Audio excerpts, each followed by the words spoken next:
நைட்டுக்கு ஏதாவது அவளுக்கு டிஃப்ரெண்ட்டாக செஞ்சு கொடுக்கலான்னு ராகியில் ட்ரை பண்ணி அவளுக்கு கொடுத்தேன். அவளே பேர் வச்சுக்கிட்டா, இது பேர் ப்ரௌனின்னு சொல்லிட்டு அவளும் ஆசாசியாக சாப்பிட்டா. இதுக்கு வந்து ராகி மாவு நான் 1.5 கப் எடுத்திருக்கேன். அதுக்கப்புறம் வெல்லம் வந்து நான் உருக்கி சேர்த்துக்கலாம் அப்படின்னு சொல்லிட்டு வேக போட்டிருக்கேன் கொஞ்சம் உருக்கிறதுக்காக.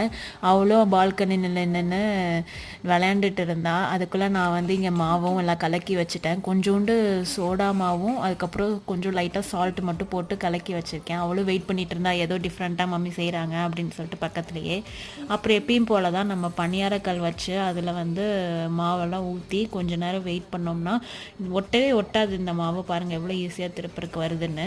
நம்ம அப்படியே திருப்பி போட்டுட்டு கொஞ்ச நேரம் நல்லாவே ஆயில் இல்லை கீ ரெண்டில் எது வேணாலும் நம்ம யூஸ் பண்ணிக்கலாம். பாப்பா எனக்கு கீ வந்து அவ்வளோவா சாப்பிட மாட்டா பாப்பா, அதனால் நான் வந்து ஆயில் தான் யூஸ் பண்ணி இன்றைக்கி நான் சுட்டு எடுத்தேன். இதுக்கு வந்து அவள் வச்ச பேர் ப்ரௌனி, இது வந்து ராகி பணியாரம்.